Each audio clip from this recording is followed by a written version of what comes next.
Jamaica's tourism landscape is set for a major transformation with the proposed construction of a $460 million United States dollars international airport in Negril, Westmoreland. The ambitious project, first announced by Prime Minister Dr. Andrew Holness, is central to the government's strategy to bolster air travel in the nation's vital tourism sector. That is why we are making massive investments in our airports. We will be building a new terminal at the Sangster International Airport. Currently, we are improving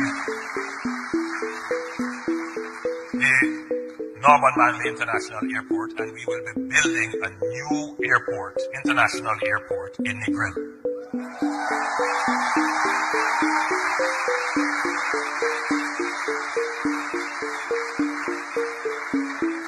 And plans are well advanced for that.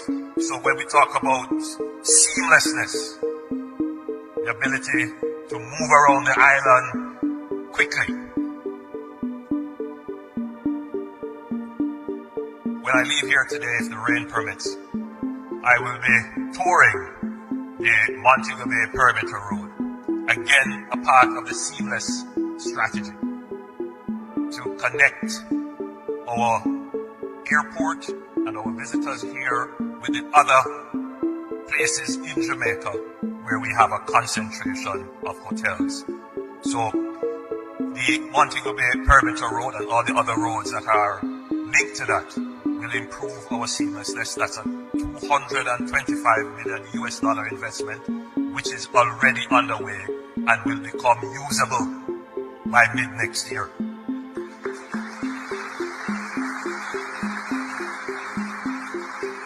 So when you advise visitors to come to Jamaica, they're coming to a place where the seamlessness factor, the ability to move without hindrance, that is improving. In addition to that, we have already started the plan for a bypass for Lucy. For those of you who know, Lucy is the capital of one of our parishes in Hanover, but it is considered a bottleneck.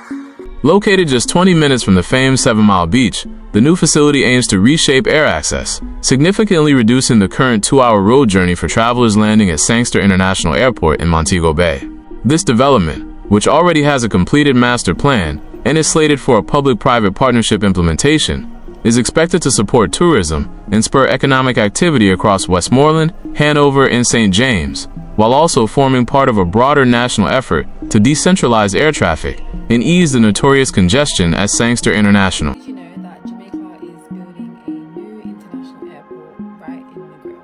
In May 2023, the government of Jamaica announced its plans for a new international airport, and this new airport was to be executed by the Airports Authority of Jamaica. Now, initially, the government presented the airport with the intention of having the international airport at the existing Negril Airdrome. However, due to economic, financial and safety concerns, that was completely ruled out. So the location that they have chosen now is in Little London.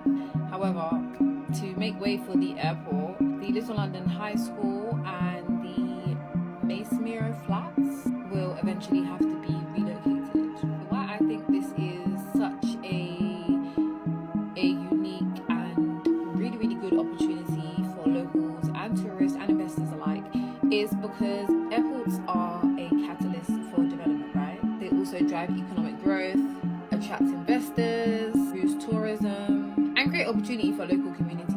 Not only once the airport is built, but imagine the stages from when the airport is being built. Construction workers are going to have jobs. Construction workers are going to need places to stay, places to eat, etc. So the whole entire development of this airport will have massive economic benefits, especially for the locals. Another big benefit is that it will reduce the time that travelers spend traveling in Jamaica. So when you fly so most people who want to visit Negril, they'll fly into Montego Bay. The numbers show that nearly half of people who visit Montego Bay end up going to Negril as their final destination. And if you're someone that's traveling from America, say, your flight from America to Jamaica almost can take you the exact amount of time it would take from you to travel from Montego Bay to Negril. And why would you want to go on holiday and spend hours hours and hours driving just to get to your destination. You're already on borrowed time, so you want to save as much time as possible to enjoy your holiday, right? So with a international airport, the airport is positioned to take people at least 25-30 minutes to get to the main tourist area in Negril, which is going to be amazing because that is almost a quarter of the journey that people are having to travel. There'll also be an increase in real estate. So if you're someone that is thinking of investing in property, investing in land, not even just Negril, but areas within close proximity to Negril will become hotspots very quickly.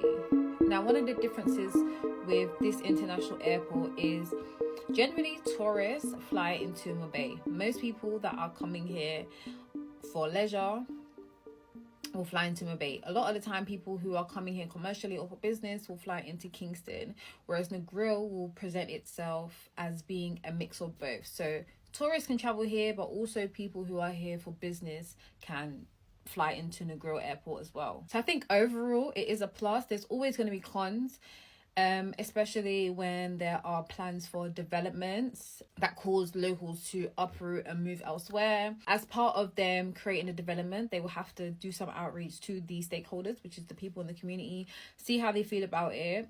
But I think ultimately it will be a positive. What do you guys think? Yay or nay to a new international airport in Jamaica? Let me know what your thoughts are in the comments and let's chat.